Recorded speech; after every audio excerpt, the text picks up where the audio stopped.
नमस्कार दोस्तों, my name is Narendra Kumar. मामू की क्लास में आप सभी स्टूडेंट का स्वागत है। जी फ्रेंड, आज बेसिकली बात करने वाला हूं, आप लोगों को दिख रहा होगा यहाँ पर स्पष्ट पूर्वक से व्हाइट बोर्ड पर। तो व्हाइट बोर्ड पर मैंने लिखा है बोर्ड एग्जाम की तैयारी, क्लास 10th 95% से ऊपर परसेंटेज आपको लानी है। तो ये वीडियो आपके लिए खासकर बहुत अच्छा है फ्रेंड। तो देख लीजिए, मैं चैप्टर 1 से करवा रहा हूँ। चैप्टर 1 यानी केमिस्ट्री का चैप्टर 1 लेकर के चल रहा हूँ और आपको जो है जीरो से हीरो बना दूंगा। तो आपको क्या करना है, इस वाले क्वेश्चन को बारीकी से देख लेनी है, क्योंकि very very most important question है और आपको जो है स्टेप बाय स्टेप सभी क्वेश्चन को फॉलो करना है। मैं इस वाले पार्ट यानी चैप्टर 1 में आपको जो है पूरा कंप्लीट 16 क्वेश्चन करवाने वाला हूं और 16 क्वेश्चन में से ऐसे कुछ क्वेश्चन होंगे जो कि बोर्ड एग्जाम में 95% आता ही आता है। ठीक है, तो आपको इस क्वेश्चन को एक बार बढ़िया तरीके से देख लेनी है। अगर आप वीडियो में नए हो तो वीडियो को जल्दी से जाकर सब्सक्राइब कर लेना,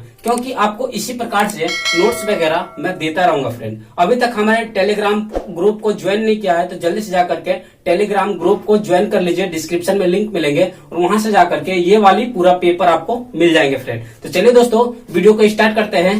तो सबसे पहले मैं आपको बता दूं, तो इसमें जितने भी क्वेश्चन मैंने लिखा है वो सब बोर्ड एग्जाम से संबंधित है। वो कभी न कभी एग्जाम में आया हुआ क्वेश्चन है। तो आपको इस सारे क्वेश्चन को क्या करना है, देख लेनी है, वो भी लास्ट तक। तो चलिए दोस्तों, वीडियो को स्टार्ट। जी फ्रेंड, तो देखिए, सबसे पहले हम बात कर रहे थे चैप्टर 1 की। तो चैप्टर 1 में आपको क्या क्वेश्चन, किस प्रकार के क्वेश्चन है और कैसे क्वेश्चन आता है, तो मैं बेसिक से लेकर के चलता हूं और आपको स्टेप बाय स्टेप सारे कुछ बता देता हूं फ्रेंड। सबसे पहले चैप्टर 1 में देखेंगे तो अम्ल, क्षार एवं लवण।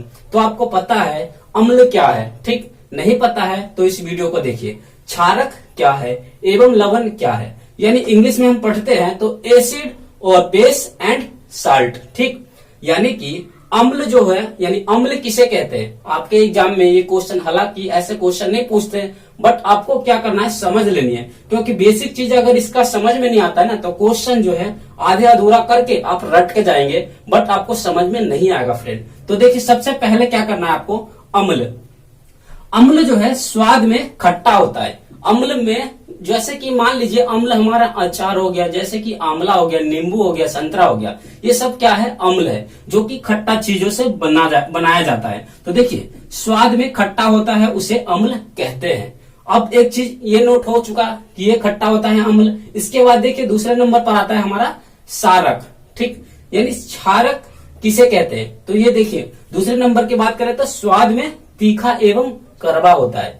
तो तीखा एवं कड़वा में क्या होता है, देखिए तीखा जो होता है, जैसे मान लीजिए कड़वा या तीखा, या तो साबुन को खाएंगे अगर चख के देखेंगे तो तीखा तीखा मतलब अजीब सा कड़वा लगेगा। ठीक, या करेला को जूस पी कर देखिए, या नीम को पी करके देखिए जूस, या नीम के पत्ता चबा करके देखिए तो हमें क्या लगेगा, कड़वा लगेगा, तीखा तीखा लगता है। ठीक, तो उसी को हम क्या करते हैं, क्षारक यानी क्षारक कहते हैं। ठीक, एवं लवण की बात करें तो आपको पता होगा कि लवण क्या है। लवण यानी साल्ट, जैसे कि अगर पानी को अगर आप उबाल देते हैं तो उसको पानी पूरा जलाने के बाद उसमें साल्ट जमा हो जाता है, व्हाइट सा दिखेगा, उसी को हम क्या कहते हैं, साल्ट कहते हैं। तो यहाँ पर मैंने इस प्रकार से तीनों परिभाषा को लिख लिया है ताकि आपको समझने में किसी भी प्रकार का कोई दिक्कत नहीं होगा फ्रेंड। तो देख लीजिए, पहला क्वेश्चन की बात करें तो स्वाद में खट्टा जो कि नीले लिटमस पेपर को लाल कर देता है। ठीक, इसमें जो है अम्ल में नीले लिटमस पेपर को लाल कर देते हैं। ठीक, और जैसे कि नींबू, संतरा।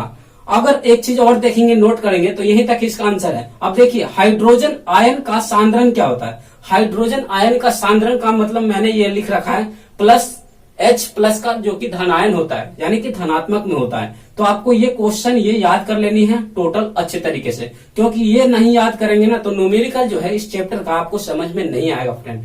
इस चैप्टर में आपको न्यूमेरिकल समझ में आ जाता है तो किसी भी कंपटीशन के एग्जाम में बैठ जाइए, 101% गारंटी है आप क्रैक कर जाएंगे। तो देखिए, नंबर 2 में देखते हैं तो स्वाद में तीखा एवं कड़वा होता है, जो कि लाल लिटमस को नीला कर देता है। अब इसमें देखेंगे तो लाल लिटमस को नीला कर देते हैं और इसमें देखिए नीले लिटमस को लाल कर देता है। दोनों का क्या है, विपरीत है, यानी उल्टा है। ठीक, तो आपको ये दोनों याद कर लेनी है। अब देखिए एग्जाम्पल में देखेंगे तो साबुन हो गया, नींव हो गया या करेला हो गया, तो इस प्रकार का एग्जाम्पल आप लिख सकते हैं। और इसमें देखेंगे तो हाइड्रोक्साइड आयन का सांद्रण जो होता है OH- का होता है। ठीक, ये याद कर लेनी है नोट टाइप में। ये पहला था, ये हमारा दूसरा था। ठीक, नेक्स्ट देखिए, लवण यानी साल्ट क्या होता है? जल के निश्चित अणुओं की संख्या को क्रिस्टलन का जल कहते हैं। ठीक, यानी जल की बात कर रहे हैं, यानी कि जब भी हम या तो साल्ट को देख लीजिए, अगर किसी भी बिना साल्ट के आपके घर में सब्जी नहीं बनेगी, और बिना किसी घर में साल्ट नहीं होगा यानी नमक नहीं होगा तो वो घर भी मतलब कि अधूरा अधूरा सा लगेगा। ठीक, यानी हर किसी के घर में साल्ट की उपयोग की जा सकती है, नमक की उपयोग किया जा सकता है। ठीक, तो देखिए उपयोग यानी कि अगर बात करें तो ये साल्ट का जो उपयोग सबसे ज्यादा कहाँ किया जाता है, तो सबसे ज्यादा जो है फैक्ट्रियों यानी उद्योगों में किया जा सकता है फ्रेंड। अगर मान लेते हैं साल्ट का उपयोग पेप्सी बनाने में किया जाता है, कुरकुरे बनाने में किया जाता है, यानी सबसे ज्यादा मात्रा जो है ना कुरकुरे बनाने में किया जा सकता है। तो देखिए उद्योगों में लवण के अनेक उपयोग किए जा सकते हैं। ठीक, तो अपने अपने सबका अपना अपना नजरिया है कहाँ पर किस चीज का प्रयोग किया जाता है, मैंने उदाहरण सहित आपको बता दिया है। शायद ये क्वेश्चन आपको बढ़िया से समझ में आ गया होगा। तो चलिए दोस्तों नेक्स्ट क्वेश्चन की ओर चलते हैं और आपको स्टेप बाय स्टेप इसी प्रकार से दिखा देते हैं। 16 क्वेश्चन करवाऊंगा और 16 क्वेश्चन में आपको गारंटी है अगर कहीं भी जाते हैं ना तो आप चुटकी बजाते ही सभी क्वेश्चन का हल कर सकते हैं फ्रेंड। तो चलिए दोस्तों नेक्स्ट क्वेश्चन की ओर चलते हैं, लिख लेते हैं हम। जी हाँ फ्रेंड, तो देख लीजिए next question number 1। Question number 1 में मैंने लिखा है, देखिए पीएच पैमाने क्या मापता है? यानी पीएच पैमाने का मतलब होता है जैसे कि कोई भी पैमाना ले लीजिए, ठीक है, जिसका यानी कि 15 सेंटीमीटर मिनिमम रहता है, छोटा वाला पैमाना ले लीजिए। आप पैमाने को क्या करना है, अपने कॉपी पर उतार लेनी है, यानी 10-10 mm के दूरी पर। ठीक, उतारने के बाद यहाँ पर दिखेंगे उदासीन कौन सा है इस वाले अंक में से, अम्लीय कौन सा है इस वाले अंक में से, और क्षारीय विलयनों के पीएच मान परास बताइए। यानी परास का मतलब होता है कि इस तीनों में मतलब कि इस गिनती में कौन सा अम्लीय है, कौन सा क्षारीय है, कौन सा शुद्ध जल का पीएच मान है। ठीक, तो आपको सबसे पहले क्या करना है इसमें, देखिए ये तो आपने पैमाने से बना लिया होगा। इसके बाद नंबर भी 1 2 3 4 5 6 7 8 9 10 यानी कि 14 यानी कि 14 तक आपको लिख लेनी है फ्रेंड। इसके बाद आपको मैं समझा देता हूं। अगर बात करें तो 7 जो है यहाँ पर, ये 7 मैं समझाने के लिए कर रहा हूं बस। 7 जो है आपका शुद्ध जल का पीएच मान होता है 7। ठीक, शुद्ध जल का पीएच मान 7 होता है। उसके बाद आप बात करें 0 से लेकर के 6 तक की जो बीच की जो दूरी है, ये हमारा क्या होता है, अम्लीय होते हैं। यानी कि अम्लीय से पता चल गया होगा कि एसिड यानी खट्टा होता है ये। ठीक, 0 से लेकर 0 1 2 3 4 5 6 तक की जो दूरी है ये हमारा क्या है, अम्लीय है, टोटल अंक। ठीक, इसके बाद 7 सिर्फ शुद्ध जल है। अब बात करें 7 के पार की जो अंक है, यहां से लेकर के यानी 14 तक की जो अंक है, ये हमारा क्या है, क्षारीय है। ठीक, यानी 7 8 9 10 7 को छोड़ देनी, 8 9 10 11 12 13 14 यानी कि 14 तक की जितने भी गिनती है वो हमारा क्या है, क्षारीय। तो आपको स्पष्ट पूर्वक समझ में आ गया होगा। अब एक बात और बता दूं, ये शुद्ध जल जो हमने लिखा है ना, इसका मतलब है उदासीन। शुद्ध जल का यानी 2 नाम है इसका, या तो उदासीन या शुद्ध जल भी बोल सकते हैं या उदासीन भी बोल सकते हैं, जिसका पीएच मान आपसे क्वेश्चन में पूछा जाएगा। बहुविकल्प में 1 नंबर का क्वेश्चन होता है, शुद्ध जल का पीएच मान कितना होता है, तो आपको लिख देनी है शुद्ध जल का पीएच मान 7 होता है। ठीक, इसके बाद आपसे क्वेश्चन में ये भी पूछा जाता है कि कौन सा क्षारीय है, पीएच मान रहेगा। ठीक, उसके बाद कौन सा क्षारीय है, अगर क्वेश्चन के आंसर में आ जाता है 12 13 14 15 8 के बाद जितने भी संख्या है, या 8 तक के 8 9 10 14 तक की जितने भी संख्या है, तो आप क्वेश्चन के आंसर में लिखेंगे क्षारीय होता है। ठीक, अगर इससे पहले की जो संख्या है, मान लीजिए 7 के पहले की जो संख्या है, इसको हम क्या लिखते हैं, अम्लीय। आंसर में आपको लिख देनी है अम्लीय। ठीक, तो ये क्वेश्चन का आंसर आपको बढ़िया तरीके से समझ में आ गया होगा। चलिए दोस्तों नेक्स्ट क्वेश्चन की ओर चलते हैं और आज इसी प्रकार से आपको स्पष्ट पूर्वक समझा दूंगा और एकदम करेक्ट आंसर के साथ समझाऊंगा फ्रेंड। आप बहुत मजे के साथ पढ़ना, क्योंकि ऐसा इंटरेस्टिंग जो है ना क्वेश्चन मैं ही करवा सकता हूं। तो चलिए दोस्तों नेक्स्ट क्वेश्चन की ओर चलते हैं। तो देख लीजिए क्वेश्चन नंबर 2 यानी कि 2 क्वेश्चन, दूसरा क्वेश्चन है। दूसरा क्वेश्चन में मैंने नोमेरिकल लिखा है। तो नोमेरिकल से पहले मैंने बताया था आपको कि ये चीज आपको याद होना चाहिए, H यानी हाइड्रोजन। हाइड्रोजन का मतलब होता है H प्लस का, और OH का मतलब होता है हाइड्रोक्लिक्स अम्ल। ठीक, यानी कि आपको ये दोनों चीज पता होना चाहिए। जैसे देखिए हाइड्रोक्लिक्स आयन का सांद्रण का मतलब होता है OH। अगर हाइड्रोजन आयन का सांद्रण लिखा होता तो H प्लस का लिखते हैं। ठीक, ये दोनों चीज आपको समझ में आ गया होगा। हाइड्रोजन आयन के सांद्रण के लिए H लिखते हैं और ये वाला यानी हाइड्रोक्लिक्स आयन का सांद्रण के लिए OH माइनस के लिखते हैं। तो ये दो फॉर्मूला है। H plus is equal to 1 multiply 10 की पावर माइनस pH होता है, पहला फॉर्मूला कंप्लीट, ये सूत्र है फ्रेंड। ठीक, दूसरा फॉर्मूला है H प्लस OH ब्रैकेट के अंदर है दोनों। ठीक, यहाँ पर कुछ नहीं, बिंदी लगा हुआ है यानी इनटू में मल्टीप्लाई इजिकल टू 1 मल्टीप्लाई 10 की पावर माइनस 14 होता है। ठीक, आपको क्या करना है, देखिए ध्यान से इस क्वेश्चन को। सबसे पहले आपको ये देखना है ये OH कितना दिया हुआ है, यानी कि OH माइनस का कितना दिया हुआ है, तो 1 मल्टीप्लाई 10 की पावर माइनस का 10 दिया हुआ है। ठीक, मोल प्रति लीटर आपको लिख लेनी है आगे इसको। ठीक, इसके बाद हमें क्या कह रहा है, pH का मान ज्ञात कीजिए। तो सबसे पहले आपको ये फॉर्मूला यूज कर देनी। तो देखिए क्या करना है, तो कोश कोमा pH का मान हमें निकालनी है। तो सबसे पहले ये फॉर्मूला लिखिए और हल हो जाएगा। देखिए यहाँ पर हम फॉर्मूला नहीं लिखते क्योंकि हमारे बोर्ड छोटा है और मैं बहुत इजीली कर देता हूँ। देखिए H प्लस का है, तो H प्लस का है तो सबसे पहले आप यहाँ लिख सकते हैं H प्लस का, फिर मल्टीप्लाई, फिर लिखेंगे OH माइनस का है तो OH का मान ये रहा, तो ये लिख देंगे 1 मल्टीप्लाई, यहाँ मल्टीप्लाई मत लिखिए, है ये तो मल्टीप्लाई में 1 मल्टीप्लाई 10 की पावर माइनस का 10 इजिकल टू क्या लिखना है, यहाँ पर आपको पता चल जाएगा 1 मल्टीप्लाई 10 की पावर 14, तो 1 मल्टीप्लाई 10 की पावर माइनस का 14। अब क्या करना है, H प्लस का पहले लिख लेनी है, H प्लस का धनायन लिख लिया, इसके बाद ये ऊपर जाएगा 1 मल्टीप्लाई 10 की पावर माइनस 14। अगर कोई भी बंदा इकलौता है, ठीक, इसके साथ ABCD का कोई भी अक्षर नहीं हो तो हमेशा ये क्या होगा, ऊपर ही जाएगा, जैसे कि ऊपर जा रहा है। और जो भैया एक ABCD का अक्षर में हो, जैसे कि H प्लस का है, तो इसको हमें क्या करना है, नीचे ही लिखना है। तो 1 मल्टीप्लाई 10 की पावर माइनस 10। अब क्या करेंगे, 1 से 1 कैंसिल भी कर देंगे क्योंकि कैंसिल हो रहा है। अब 10 की पावर माइनस का 10 और 10 की पावर माइनस का 14, तो क्या करेंगे, 10 की पावर को ऊपर ले चलते हैं, तो क्या हो जाएगा H प्लस का। अब देखिए ध्यान से देखना है, ठीक है, यानी H प्लस का ये हो गया इजिकल टू 10 यानी 1 मल्टीप्लाई 10 माइनस का 14 और ये माइनस का है ऊपर जाने पर प्लस का 10 इजिकल टू कितना बनेगा, 1 मल्टीप्लाई 10 की पावर माइनस का 14 में से 10 गया तो कितना बचा, माइनस का 4, तो H प्लस का माइनस का 4 आ चुका है फ्रेंड। इसके बाद हमने बताया था ये वाला फॉर्मूला यूज करना है, तो कैसे यूज करना है, तो देखिए H प्लस का ब्रैकेट से बाहर क्या आ रहा है, 1 मल्टीप्लाई 10 की पावर माइनस pH, यही तो आ रहा है, यहाँ देखिए। ठीक, इसके बाद देखिए क्या करना है, H प्लस का आंसर कितना आया था, 1 मल्टीप्लाई 10 की पावर माइनस का 4 इजिकल टू 1 मल्टीप्लाई 10 की पावर माइनस pH। ठीक, इसके बाद आपको हिंदी में लिख देना है घातों की तुलना करने पर। घातों का मतलब ये हो गया माइनस का 4 इजिकल टू माइनस का pH। ठीक, एक लाइन यहाँ पर हिंदी में लिख देना है आपको घातों की तुलना करने पर।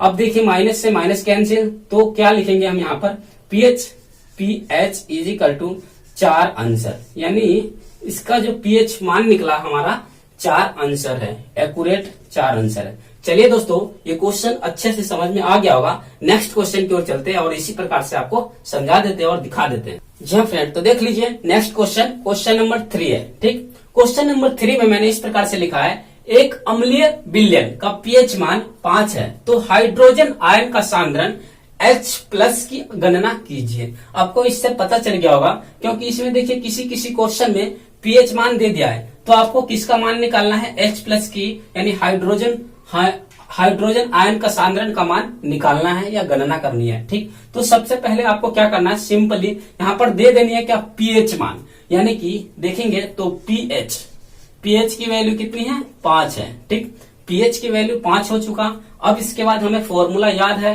यानी कि H प्लस का, ठीक, H प्लस का फॉर्मूला याद है और 1 मल्टीप्लाई 10 की पावर माइनस pH।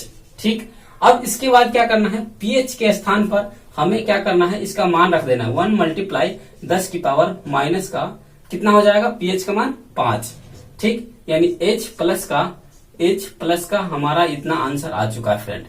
ठीक है, H प्लस का ये आ गया, यहां से देखेंगे ब्रैकेट बंद, H प्लस बराबर 1 मल्टीप्लाई 10 की पावर माइनस 5 ये करेक्ट आंसर है फ्रेंड। चलिए दोस्तों नेक्स्ट क्वेश्चन की ओर चलते हैं और आपको इसी प्रकार से दिखा देते हैं। क्वेश्चन नंबर जो है नेक्स्ट क्वेश्चन है हमारा क्वेश्चन नंबर 4। क्वेश्चन नंबर 4 में मैंने इस प्रकार से लिखा है, देखिए हाइड्रोजन आयन का सांद्रण जो है 1 बिलियन में हाइड्रो ऑक्साइड आयन का सांद्रण इतना दिया हुआ है। इसने पहले ही घोषित कर दिया है हाइड्रो ऑक्साइड आयन का सांद्रण जो है इतना दिया हुआ है, यानी कि H+ का दिया हुआ है फ्रेंड। कितना दिया है 1 × 10⁻⁻8 मोल प्रति लीटर। ठीक, ये लिख लेनी आगे। आपको क्या करना है पीएच मान ज्ञात करना है, यानी किसका मान ज्ञात करना है पीएच मान। तो आपको सभी क्वेश्चन को करवाने के बाद मैं गारंटी देता हूं कि पीएच मान जो है ना आज के बाद आप निकालना ही सीख जाओगे। 101% गारंटी है। देखिए क्या करना है, पीएच मान के लिए मैंने फॉर्मूला बताया है आपको H+ का ब्रैकेट बंद = 1 × 10⁻⁻ का pH। ठीक, अब क्या करना है H का मान कितना है, ये मान है 1 × 10⁻⁸ तो ये लिख लेनी है यहाँ 1 × 10⁻⁸ = 1 × 10⁻⁻ का pH। ठीक, आप चाहते हैं कि हिंदी में लिखना कि घातों की तुलना करने पर तो लिख सकते हैं, अदरवाइज डायरेक्ट भी मार सकते हैं ऐसे माइनस का pH। ठीक, माइनस से माइनस कैंसिल तो pH = कितना हो गया फ्रेंड 8। तो आपका pH मान 8 आंसर निकल चुका है फ्रेंड। ठीक, तो मैं गारंटी लेता हूं कि आपको pH मान अच्छे तरीके से आ गया होगा फ्रेंड। तो चलिए दोस्तों नेक्स्ट क्वेश्चन की ओर चलते हैं और इसी प्रकार से आपको स्टेप बाय स्टेप सारी क्वेश्चन दिखा देता हूं। जी फ्रेंड देख लीजिए नेक्स्ट क्वेश्चन, क्वेश्चन नंबर 5।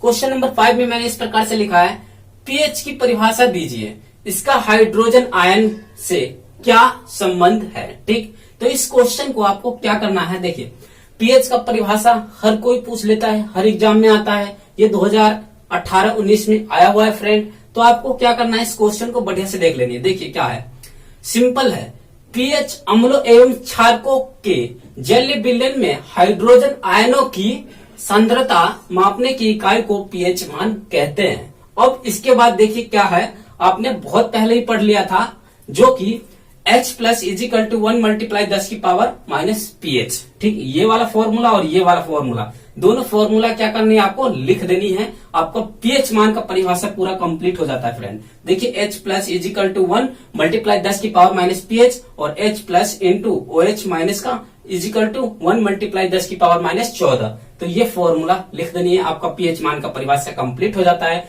चलिए दोस्तों नेक्स्ट क्वेश्चन की ओर चलते हैं और इसी प्रकार से दिखा देता हूँ फ्रेंड। तो देख लीजिए नेक्स्ट क्वेश्चन, क्वेश्चन नंबर जो है हमारा क्वेश्चन नंबर 6। ठीक, क्वेश्चन नंबर 6 देखिए अम्लीय विलयन का पीएच मान क्या होगा। अम्लीय विलयन का पीएच मान आपको मैंने करवाया है इसी क्वेश्चन में। तो देखिए 7 से कम होता है, अम्लीय इस साइड वाला होता है 7 से कम वाला, और जो होता है 7 से आगे वाला होता है वो हमारा क्षारीय होता है। तो 7 से कम वाला ये क्वेश्चन जो है बहुविकल्प का क्वेश्चन है, very very most important question है। तो आपको बढ़िया तरीके से इसको याद कर लेनी है। ठीक, इसके बाद देखिए याद नहीं करनी, बस समझ लेनी है। ठीक, तभी जाकर के आपको समझ में आ जाएगा। क्वेश्चन नंबर देखिए 7। क्वेश्चन नंबर 7 है सल्फ्यूरिक अम्ल में अम्लीय हाइड्रोजन परमाणु की संख्या कितनी होती है। तो सल्फ्यूरिक अम्ल में हाइड्रोजन परमाणु की संख्या जो होता है 2 होते हैं। देखिए 2 क्वेश्चन, ये 2 आ गया। इसके बाद देखिए क्वेश्चन नंबर 8। क्वेश्चन नंबर 8 में है पेयजल को जीवाणु रहित करने में प्रयोग किया जा सकता है, यानी जीवाणु रहित पेयजल को यानी शुद्ध जल को, पीने वाला जो जल होता है उसको जीवाणु रहित करने में प्रयोग किया जा सकता है। किसका प्रयोग किया जा सकता है, तो CaOCl2 CaOCl2 यानी ब्लीचिंग पाउडर का प्रयोग किया जा सकता है फ्रेंड। ठीक है, यानी CaOCl2 आपको बढ़िया तरीके से लिखने में कोई दिक्कत नहीं आएगा, आना चाहिए। ठीक है, CaOCl2। ठीक है, आपने लिख लिया होगा। अब देखिए नेक्स्ट क्वेश्चन, क्वेश्चन नंबर 9। खाने का सोडा का रासायनिक सूत्र क्या होता है। जो चीज हम खाते हैं, खाने का सोडा का रासायनिक सूत्र जो होता है NaHCO3। NaHCO3 आपने लिख लिया होगा, NaHCO3 खाने का सोडा का रासायनिक सूत्र होता है। इसके बाद देखिए क्वेश्चन नंबर 10। क्वेश्चन नंबर 10 में है बेकिंग पाउडर को गर्म करने में कौन सी गैस निकलती है। तो बेकिंग पाउडर को गर्म करने में जो गैस निकलती है वो है CO2 यानी carbon dioxide. CO2 carbon dioxide आपने ये भी लिख लिया होगा। Next question, question number 11। Question number 11 में है अम्लीय वर्षा के जल का संभावित पीएच मान कितना होता है। जल का जो संभावित पीएच मान होता है अम्लीय वर्षा का वो कितना होता है, तो 52 होता है, यानी 52 होता है। ठीक, नेक्स्ट क्वेश्चन है क्वेश्चन नंबर 12। क्वेश्चन नंबर 12 यानी कि 12वां क्वेश्चन है 1 बिलियन में हाइड्रोजन आयन का सांद्रण 1 × 10⁻12 दिया हुआ है, तो मोल प्रति लीटर है, तो इस बिलियन का पीएच मान क्या होगा। ठीक, तो इस बिलियन का पीएच मान क्या होगा ये आपको खुद निकालना है फ्रेंड। इसका आंसर मैंने नहीं लिखा है और ये इसलिए मैंने आपको दिया है ताकि आपने जितने भी पढ़े अभी तक वो सारे क्वेश्चन का जो है यहाँ पर इसका आंसर जल्दी से जाकर के कमेंट बॉक्स में लिख सकते हैं फ्रेंड। चलिए दोस्तों नेक्स्ट क्वेश्चन की ओर चलता हूँ और इसी प्रकार से आपको दिखा देता हूँ। जी हाँ फ्रेंड, तो देख लीजिए क्वेश्चन नंबर 13। क्वेश्चन नंबर 13 में मैंने लिखा है बेकिंग पाउडर यानी खाने का सोडा। ठीक, खाने का सोडा का रासायनिक सूत्र एवं अनुसूत्र क्या है, इसके बनाने की विधि एवं 2 भौतिक गुण भी लिखिए। तो आपको इस क्वेश्चन को बढ़िया तरीके से नोट कर लेनी है अपनी नोट कॉपी में। ठीक, इसके बाद इसका आंसर देखिए क्या है इसका आंसर। तो आंसर लिख देनी है आपको क्या है, रासायनिक नाम। रासायनिक नाम में है सोडियम बाइकार्बोनेट, यानी सबसे पहले आपको क्या हेडिंग में डालनी है, रासायनिक नाम। उसके बाद दूसरे हेडिंग डालनी है अनुसूत्र। अनुसूत्र होता है NaHCO3। ठीक, तो ये अनुसूत्र हो गया जो कि क्या है, सोडियम बाइकार्बोनेट। ठीक, इसके बाद देखिए बनाने की विधि क्या होता है, यानी बनाने की विधि में होता है यह सोडियम हाइड्रोक्साइड के सांद्रण बिलियन में अधिक मात्रा में कार्बन डाइऑक्साइड गैस CO2 प्राप्त होता है। ठीक, इसके बाद देखिए आपको क्या करना है, समीकरण बनाने हैं। तो समीकरण किस प्रकार से बनाना है, देखिए NaOH। ठीक, यानी कि NaOH इस प्रकार से देखिए NaH तो ठीक है, OH यानी कि जो हमारा H होता है हाइड्रोजन, तो इसको हमें इस प्रकार से लिख देनी है। ये लाइन आपको याद कर लेनी है क्योंकि ये फॉर्मूला का काम करता है। और किसके साथ अभिक्रिया करानी है, CO2 यानी कि कार्बन डाइऑक्साइड के साथ अभिक्रिया कराने पर हमारा प्राप्त हो जाता है Na2CO3 प्लस H2O, यानी जल के साथ फिर से ये मिक्स हो जाएगा। अब क्या करेंगे, Na2CO3 प्लस H2O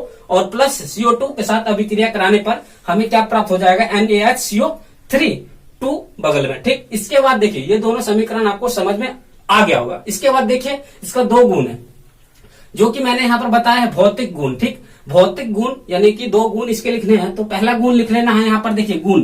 ठीक, आपको यहाँ पर स्पष्ट दिख रहा होगा। इसके बाद देखिए यह सफेद क्रिस्टलीय जल में अल्प विलय पदार्थ है। ठीक, नियम नंबर 1 हो गया कंप्लीट। इसके बाद देखिए दूसरा, इसका जल विलयन अम्लीय होता है। ठीक है, आपको ये क्वेश्चन बढ़िया तरीके से याद कर लेनी है। इसके बाद 2 क्वेश्चन और करवाऊंगा, यानी कि 3 क्वेश्चन। 13 क्वेश्चन हो चुका, मैंने 16 क्वेश्चन की बात की थी, तो 3 क्वेश्चन और है। जो 3 क्वेश्चन मैं दूंगा वो खुद से आपको करने हैं, और इसलिए करना है क्योंकि आप जितने भी अभी तक आपने पढ़ा होगा वो सारे कुछ आपको समझ में आ गया होगा। तो जो भी करोगे आप क्वेश्चन, वो क्वेश्चन का आंसर जो है ना कॉमेंट बॉक्स में जाकर के जरूर दे देना। इससे क्या होगा कि आपको ज्यादा से ज्यादा बेनिफिट होगा और हमें लगेगा कि हाँ हमने कुछ पढ़ाया है और बच्चे को समझ में आ गया है। ठीक है फ्रेंड, तो चलिए नेक्स्ट क्वेश्चन की ओर चलते हैं और आपको इसी प्रकार से दिखा देते हैं।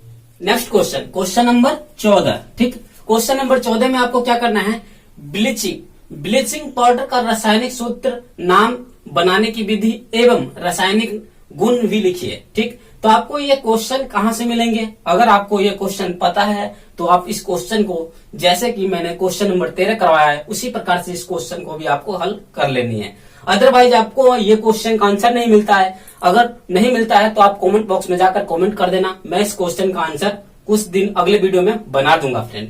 चलिए नेक्स्ट क्वेश्चन की बात करते हैं। तो क्वेश्चन नंबर 15। क्वेश्चन नंबर 15 जो है ये प्लास्टर ऑफ पेरिस किसे कहते हैं, इसे बनाने की विधि एवं गुण का उपयोग बताइए। तो आपको ये भी क्वेश्चन खुद से ही करने हैं। दोनों question very very most important question है और ये तीनों क्वेश्चन जो है मैं इस वाले जो दे रहा हूँ तीनों क्वेश्चन आपको खुद ही करने हैं। अब जिसने ये लास्ट का क्वेश्चन है क्वेश्चन नंबर 16, 1 बिलियन में हाइड्रोक्साइड आयन का सांद्रण 1 × 10⁻12 मोल प्रति लीटर है, तो इस बिलियन का पीएच मान क्या होगा। तो इस क्वेश्चन का जिसने भी आंसर दे दिया ना और जल्दी से जाकर के आंसर देगा वो इसमें मतलब कि वो समझ जाऊंगा कि हाँ वो भी स्टूडेंट पढ़ाई करता है। ठीक, मैं पूरा कॉन्फर्म बता दूंगा कि वो स्टूडेंट खूब पढ़ता है मन लगा करके, अगर ये पूरे वीडियो आपने देखा होगा तब। ठीक है दोस्तों, तो यही क्वेश्चन था आज की वीडियो में। क्वेश्चन 16 थे और ये 16 क्वेश्चन आशा करता हूं कि आपको बढ़िया तरीके से समझ में आ गया होगा। अगर समझ में आ गया होगा तो जल्दी से जाकर के वीडियो को लाइक भी कर देना, और अगर नए हो वीडियो में तो जल्दी से जाकर सब्सक्राइब कर लेना, देन बेल आइकन को प्रेस कर लेना, जिससे कि क्या है कि आने वाला वीडियो का नोटिफिकेशन आप लोगों के पास मिलती रहे फ्रेंड। और एक बात और बता दूं फ्रेंड, अगर इस वाले क्वेश्चन का जितने भी क्वेश्चन मैंने करवाया है, अगर आपको ये सब नोट्स चाहिए तो जल्दी से जाकर के टेलीग्राम पर ज्वाइन कर लीजिए मामू की क्लास, ठीक। वहां पर जाकर सर्च कीजिए, मेरा चैनल आ जाएगा, लोगो मिलेंगे और वहां पर जाकर के आप मुझे सब्सक्राइब कर सकते हैं, और उसके बाद मैं जितने भी पीडीएफ वहां से अपलोड करूंगा वो आपको थ्रू मिल जाएगा, ठीक है फ्रेंड। तो आराम से आप वहां से ले सकते हैं फ्रेंड। तो चलिए इसी के साथ मैं अपनी वीडियो को समाप्त करता हूं। जय हिंद, जय भारत, वंदे मातरम। Thanks for watching.